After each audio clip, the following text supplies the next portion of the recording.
నమస్తే అండి. ఈ వీడియో ఎంపతి గురించి. అంటే సానుభూతి, కరుణ. నేను సాధారణంగా లేటెస్ట్ న్యూస్ గురించే వీడియోలు పెడతాను. ఆ లేటెస్ట్ న్యూస్ నా ఆలోచన విధానం ఏమిటో మీకు తెలియజెప్పడానికి ఆ రాజకీయాల నేపథ్యం అవసరం. నా లక్ష్యం ఒకటే, మిమ్మల్ని ఆలోచింపజేయాలని. Either it's about the news are the core issue behind the news. వార్త గానియండి, ఆ వార్తల వెనకాల ఉన్న విషయం గురించి గానియండి. ఈ వీడియో మొదలుపెట్టడానికి 2015, 2016 ప్రాంతంలో జరిగిన ఒక సంఘటన మీకు గుర్తు చేయాలి. ఇది ఆ క్యాంపెయిన్ టైంలో డొనాల్డ్ ట్రంప్ చేసిన ఒక విన్యాసం. తను ఒక రిపోర్టర్‌ని ఇమిటేట్ చేస్తున్నాడు ఈ క్లిప్‌లో.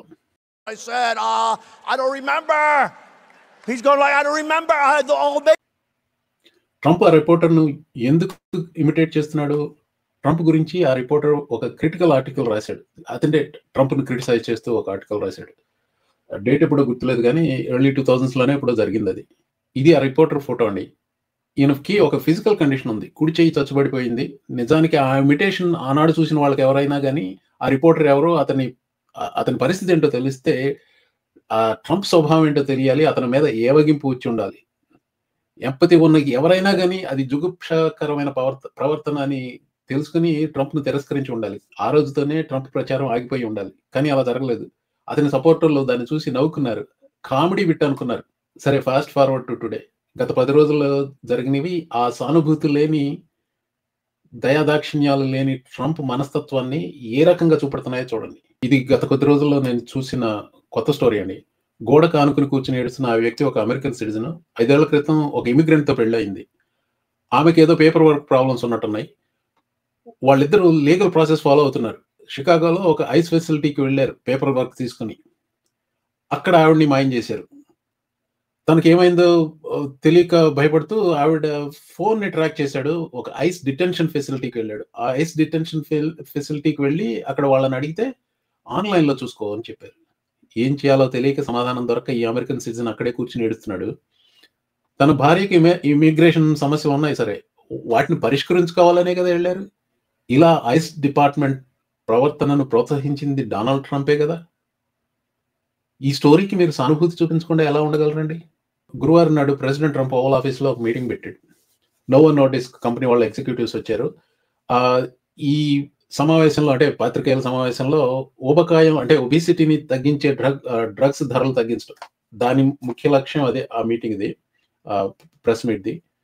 ఒజాంపిక్, వీగోవి అనే ఇంజెక్షన్‌లు వాటికి దాదాపు $500 ఎంతో ఖర్చవుతుంది నెలకి. దాన్ని 150కి తగ్గించాలని తను ఒప్పందం చేసుకున్నాడు ఈ నోవో నోర్డిస్క్‌తో. మంచిదే కదా! So, which is a good thing. So, అక్కడేం చేశాడు, చేసిన కామెంట్‌ల్లో తన స్టాఫ్‌ని అందరిని పేరు పేరున పిలిచి, "నువ్వు తీసుకుంటున్నావా ఈ ఫ్యాట్ డ్రగ్" అంటూ నిజంగా అవమానపరిచాడు. అక్కడ హవర్డ్ లట్నిక్ ఉన్నాడు వెనకాలే. "నువ్వు తీసుకుంటున్నావా" అంటే ఎకిలి నవ్వి తీసుకుంటున్నానన్నాడు. తన సొంత స్టాఫ్‌నే అలా అవమానానికి గురి చేశాడు. అది బోన్ హెడెడ్‌నెస్సా, ల్యాక్ ఆఫ్ ఎంపథీ ఏదైనా అనుకోండి. అసలు మెయిన్ సమస్య అది కాదండి. ఒక ఎగ్జిక్యూటివ్ మాట్లాడుతుండగా ఆ కంపెనీ వాడే మరొక వ్యక్తి ఎగ్జిక్యూటివ్ డైరెక్టర్ ఏదో కుప్పకూలిపోయాడు. Chris, it's truly an honor to be here today for this historic step forward to expand access to a class of medications that can fundamentally change the arc of chronic disease in our country. Of course, these are the incretin or GLP-1 agonist that we've been speaking about. For nearly 150 years, my company, Eli Lilly, has been investing in America. We've been advancing science and creating high-value jobs. But today, are you okay? Gordon, you okay?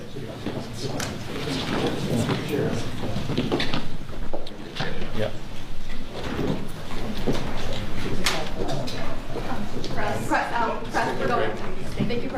ఏమైందో తెలియదు మనకి.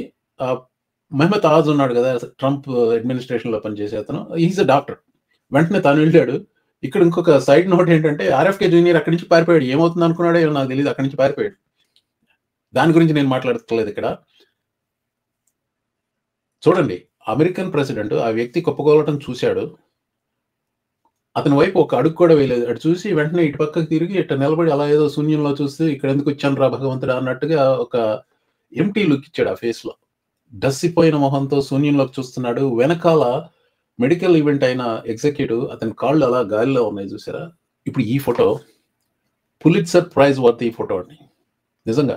I mean it captures Trump's lack of empathy, Trump's సోషియోపతి అంటే empathy లేనివాడు, psychopath అంటే బాధ inflict చేసి ఆనందం పొందేవాడు. ఇక్కడ సైకోపతి కాదు, ఇక్కడ సోషియోపతి. ఈ డజంట్ కేర్. తను అక్కడికి వెళ్ళి చేయాల్సింది ఏం లేదండి, ఊరికి అక్కడ పక్కకెళ్ళి నిలబడి ఉన్నా కానీ కొంచెం ఆ ఎంపతి వెంటనే తెలిసేది. అది ఆ రియాక్షన్లోనే తెలియాలి. ఇప్పుడు అలాంటి సిచ్యువేషన్లో ఉన్న వాళ్ళు ఎలా ప్రవర్తిస్తారో నాకు తెలియదు. నేను ఒకసారి మెడ్రాస్ నుంచి తిరుపతి వెళ్తున్నాను ట్రైన్లో, అది సీటర్ కంపార్ట్మెంట్, ఎక్కువ మంది లేరు ప్రజలు. నేను కూర్చున్న చోట నా పక్కన ఒక ఆయనకి ఏదో మెడికల్ ఈవెంట్ వచ్చి, I think he was having a heart attack, నోట్లోంచి నొరగొచ్చి అలా పడిపోయాడు. పడిపోతే నాకు వెంటనే ఏం చేయాలో తెలియదు. నాకు అసలు ఇప్పుడైతే ఏదో కొంచెం సిపిఆర్ ఇవన్నీ అవగాహన ఉన్నాయి కానీ అప్పుడేం తెలియదు. కంపార్ట్మెంట్ అంతా అటు చివరికి ఇటు చివరికి అరుచుకుంటే తిరిగాను వెళ్ళి, డాక్టర్ ఎవరిని ఉన్నారా అని. ఎవరో డాక్టర్ వచ్చాడు, వెంటనే he try to do CPR. అక్కడ వెంటనే రేణిగుంట వచ్చింది. ఆ డాక్టరు ఆ పేషెంట్ని వెంటనే దిగిపోయారు. మరి ఎవరు కాల్ చేశారో తెలియదు. అక్కడ రైల్వే పోలీసు వచ్చి రెడీగా ఉన్నారు. మరి ఎట్లా అయిందో నాకు తెలియదు. అప్పట్లో సెల్ ఫోన్స్ ఏమీ లేవు. వచ్చారు, వాళ్ళు కూడా హెల్ప్ చేసి తీసుకెళ్లారు. సో అమ్మయ్య అనుకున్నాను. నాకు పర్సనల్ అనుభవం అది. So I did something. President of the United states కనీసం అటుపక్క ఒక అడుగు కూడా వేయలేదండి. That's what he is. ఇక మారాలాగాలో హాలోవిన్ నాడు, October 31 నాడు రాత్రి జరిగిన ద గ్రేట్ గ్యాట్స్బీ థీమ్ గురించిన పార్టీ గురించి, దాని గురించి వేరే ఒక వీడియో కూడా పెట్టాను కదా. సో టోన్ డెఫ్ నేచర్కి, అంటే ఎంపతి లేకపోవడానికి అదొక నిదర్శనం. ఆ మరుసటి రోజునే 41 మిలియన్ల అమెరికన్స్ వాళ్ళు ఫుడ్ బెనిఫిట్స్ కోల్పోబోతున్నారు. స్నాప్ బెనిఫిట్స్ అంటారు. నెలకి $188. వీళ్ళంతా ఎక్కువగా రూరల్ ఏరియాలో ఎక్కువగా ఉండేవాళ్ళు. సర్ప్రైజ్ ఏంటంటే మోర్ దాన్ 60% రెడ్ స్టేట్స్లో ఉన్నారు వీళ్ళు. వాళ్ళకి ఫుడ్ బెనిఫిట్స్ తీసేస్తున్నారు. అండ్ దెన్ మారలాగాలో ఆప్యులెంట్ పార్టీ, ఫ్లూయెంట్ జనాల్ని, బాగా ధనవంతులని, అలాగే బిజినెస్ లీడర్స్ని, పవర్ఫుల్ పీపుల్తో వాళ్ళకి పార్టీ ఇచ్చాం. అదే టైంలో కోర్ట్ డెసిషన్ వచ్చింది, ఫుడ్ బెనిఫిట్స్, అది స్నాప్ బెనిఫిట్స్ పే చేయాల్సిందే అని. ఆ తర్వాత ఇంకొంచెం నడిచింది ఈ కోర్టు కేసులకు సంబంధించింది. నిన్న శుక్రవారం నాడు ఒక ఫెడరల్ జడ్జి పాక్షికంగా కాదు, పూర్తిగా స్నాప్ బెనిఫిట్స్ పే చేయాల్సిందే అని ఆర్డర్ వేసింది. దాన్ని ఆపడం కోసం సుప్రీంకోర్టుకి వెళ్ళి అప్పీల్స్ కోర్టుకి చెప్తే అప్పీల్స్ కోర్టు పట్టించుకోలేదు, డిక్లైన్ చేసింది. సుప్రీంకోర్టుకి పెట్టాడు. సుప్రీంకోర్టు వాళ్ళు ఏం చేశారు, నువ్వు ఫుల్గా పే చేయాల్సిన లేదు, పాక్షికంగా పే చేస్తే సరిపోతుందని శుక్రవారం అర్ధరాత్రి తీర్పిచ్చారు. ఇప్పుడు అంటే నెలకి $188 ఇవ్వటం నాకు ఇష్టం లేదని చెప్పాడు. నేను సగమే పే చేస్తాను అన్నాడు. అంటే ఈ రకమైన he is a great negotiator, right, like deal maker.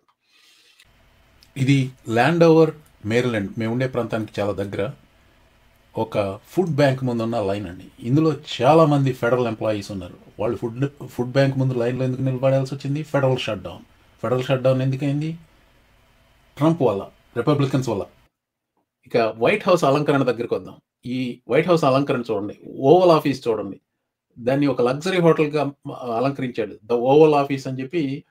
ఇది లగ్జరీ హోటల్లో కూడా నేను ఇక్కడ వాషింగ్టన్ డీసీలో ఉన్న టాప్ హోటల్స్ అన్నిటిలోకి ఏదో ఒక కాన్ఫరెన్స్కో దేనికో వెళ్ళానండి. సో ఇదేంటో ఎంతగా ఉంది. Anyway, so there is so much you can గ్లీన్ from this. ఇప్పుడు ఆ బాల్ రూమ్ తీసుకున్న వెనకాల ఇది ఆడవాళ్ళ హై హీల్స్ కి బురద అంటుతుందని పెద్ద ప్యాటియో పెట్టింది. దానివల్ల పెద్ద నష్టం లేదు, వెంటనే మార్చేసుకోవచ్చు. ఈ బాల్ రూమ్ వచ్చేసరికి 300 మిలియన్ 350 మిలియన్ అదొకటి వేస్ట్ అయిపోతుంది, అది వేరే విషయం. అవన్నీ రివర్సబుల్ డ్యామేజెస్ కదా. ఓవల్ ఆఫీస్ లో ఆ బంగారం చూడండి, రోజు రోజుకి పెరుగుతుంది బంగారం రంగులు. అవన్నీ నిజమైన బంగారం కూడా కాదు, ఏదో ఐ డోంట్ ఈవెన్ నో. అవన్నీ హోమ్ డిపోలో దొరుకుతాయట ఈ రకమైన అలంకరణలు. ఎంత అసహ్యంగా ఉందో చూడండి. ఇది ఓవల్ ఆఫీస్లో. సదాం హుసేన్ ప్యాలెస్ చూడండి, అది ఎలా ఉందో. అంతకంటే అసహ్యంగా కష్టంగా ఉంది. ఇలాంటి వాడు ఒక సామాన్య మనిషి అని, వాళ్ళ ఈతి బాధలను అర్థం చేసుకుంటాడని అతన్ని నమ్మే వాళ్ళు ఇంకా చాలా మంది ఉన్నారు. పోల్స్ ప్రకారం దాదాపు 37% మంది ఇంకా దే ఆర్ విత్ హిమ్. ఎంపతికి సంబంధించింది. బైడెన్ హయాంలో ద్రవ్యోల్బణం బాగా పెరుగుతున్నా కానీ బైడెన్ అడ్మినిస్ట్రేషన్ వాళ్ళు ఏం చేశారంటే, లేదు అంతా బాగానే ఉంది అన్నట్టుగా మాట్లాడుతూ చెప్పారు. అంటే ఇంత దారుణంగా ట్రంప్ చెప్తున్నట్టుగా చెప్పలేదు కానీ వాళ్ళు అలాగే చెప్పారు. బేసికల్గా స్టాక్ మార్కెట్ పెరుగుతుంది, ఎకానమీ బాగుంది, మేము చిప్స్ యాక్ట్ పాస్ చేసాము, దానివల్ల ఇంత బెనిఫిట్స్ వస్తాయి, నిజమే. అలాగే ఇన్ఫ్రాస్ట్రక్చర్ బిల్ పాస్ చేసాము, దానివల్ల ఇంత బెనిఫిట్స్ వస్తాయి, నిజమే.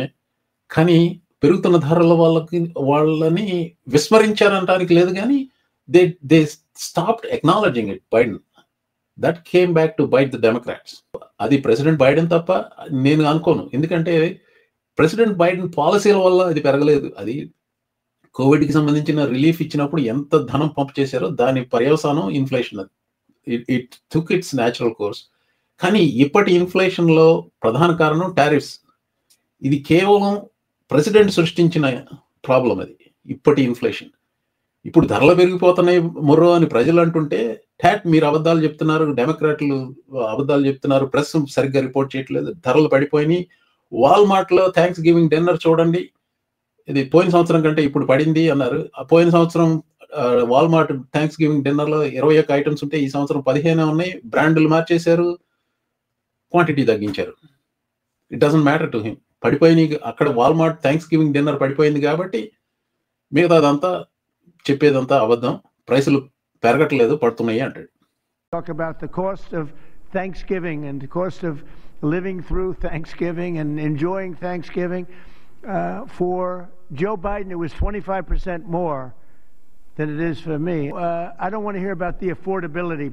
So the affordability is much better with the Republicans. The only problem is the Republicans don't talk about it. And Republicans should start talking about it and use their heads because we have great numbers. ఇప్పుడు మీరు ప్రజలకు చెప్పారనుకోండి, border దగ్గర అసలు భద్రత లేదు, పొలవమంటూ దేశంలోకి వచ్చేస్తున్నారు ప్రజలు అంటే మీరు చూడరు. ఇక్కడ వర్జీనియాలో ఉంటే we are not in a border state. అక్కడ టెక్సస్లో బోర్డర్లో ఏమవుతుందో మాకు తెలియదు. కావచ్చు అనుకుంటాం. సరే, గవర్నమెంట్ చెప్పింది నిజమే కావచ్చు, ట్రంప్ చెప్పింది నిజమే కావచ్చు అనుకోవచ్చు. కానీ ధరల విషయంలో ధరలు తగ్గుతున్నాయి, పెరగట్లేదు అని మీరంటే, నేను వెళ్ళి గ్రోసరీ స్టోర్కి వెళ్తే అవి నాకు అబద్ధం చెప్తున్నాయా? 1984 అనే ఒక నవల రాశాడు జార్జ్ ఆర్వెల్, నా ఫేవరెట్ ఆథర్. అందులో ఒక లైన్ ఉంది, the party told you to reject the evidence of your eyes and years. It was there final most essential command. మీ కళ్ళతో చూసింది, చెవులతో విన్నది సాక్ష్యం కాదు, దాన్ని తిరస్కరించమని మీకు పార్టీ చెప్పింది.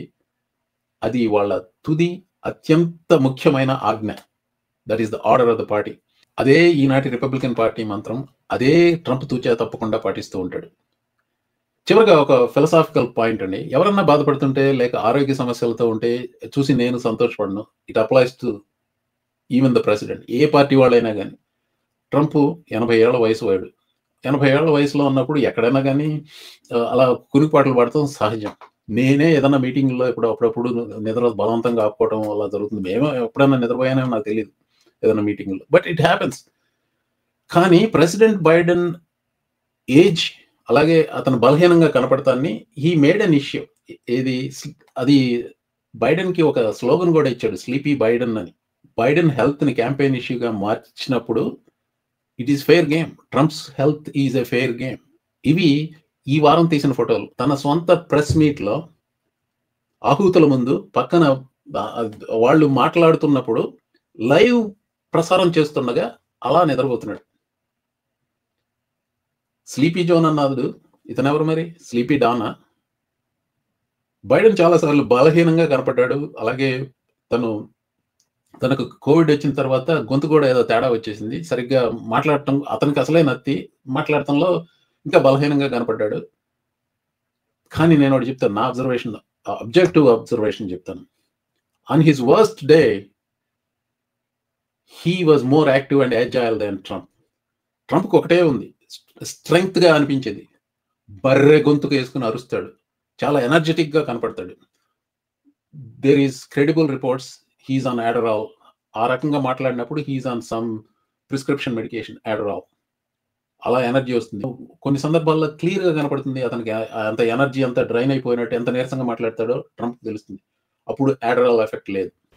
ఇప్పుడు 10 సంవత్సరాల క్రితం ఆ రిపోర్టర్ను వెటకారం చేసిన ఉదంతం కానీ, ఈ వారమే షికాగోలో ఈ అమెరికన్ పౌరుడిని ఏడిపించిన ఉదంతం కానీ, గత 10 రోజుల క్రితం ఫుడ్ లైన్స్లో నిలబడ్డ ఫెడరల్ వర్కర్స్ గురించి కానీ, అలాగే మారలాగాలో జరిగిన ద గ్రేట్ గ్యాట్స్బీ థీమ్ పార్టీ కానీ, వీటన్నిటి గురించి మీరు ఆలోచిస్తుంటే ఈ సన్నివేశంలో అంటే వైట్ హౌస్లో, ఓవల్ ఆఫీస్లో డొనాల్డ్ ట్రంప్ రియాక్షన్ మీకు ఏమన్నా ఆశ్చర్యం అనిపిస్తున్నాయా? అతని కళ్ళల్లో జీవం లేదు, హృదయంలో మానవత్వం లేదు, మనిషిలో అంతరాత్మ లేదు, సోల్ లేదు. ఒక్క విషయం ఆలోచించి చెప్పండి, ఆ సందర్భంలో, ఈ ఫోటో చూస్తున్న ఈ సందర్భంలో ఇతనికి ఆ గోడ మీద ఉన్న గిల్డెడ్ ఆర్నమెంట్స్కి ఏమన్నా తేడా ఉందా? లేదు. నన్ను అడిగితే నేనంటాను, ఈ క్షణంలో అలా స్తబ్దంగా నిలబడ్డ ట్రంప్ మారలాగాలో బఫేలో కరుగుతున్న మంచు శిల లాంటి వాడు. ఆ వైట్ హౌస్ సింహాసనానికి కాపలాగా నిలబడ్డ ఒక ఉత్సవ విగ్రహం. నేను ఇప్పుడు వీడియో బిగినింగ్లో చూపించాను చూసారా, ఒక వికలాంగుడైన ఒక రిపోర్టర్ని వెటకారంగా మాట్లాడతాం ట్రంప్. దాన్ని ప్రజలు చప్పట్లు కొడతాం. ప్రజలనే కంటే మాగా మూర్ఖులు దానికి చప్పట్లు కొడతాం. ఇది ట్రంప్ అతన్ని ఎద్దేవా చేస్తూ తీసిన ఫోటో. ఇక్కడ నటిస్తున్నాడు. ఆ రిపోర్టర్కి ఫిజికల్ డిజబిలిటీ ఉందండి. పోలియోనో ఏదో, మరి జన్మతా వచ్చిందో పోలియోనో మరి ఇంకేంటో మనకు తెలియదు. అతన్ని ఎద్దేవా చేశాడు ట్రంప్. ఇది ఈ వారం ఓవల్ ఆఫీస్లో తీసిన ఫోటో. ఇక్కడ తను నటించట్లేదు, ఇది తన సహజమైన pose. It comes from weakness, old age and perhaps more, మనకు తెలియదు. మాట చెప్తారు చూసారా, కర్మ నీ వెనకబడుతుంది అని. అది సరైన ట్రాన్స్లేషన్ కాదు. ఇంగ్లీష్లో చెప్పాలంటే కర్మ ఈజ్ అ బిచ్.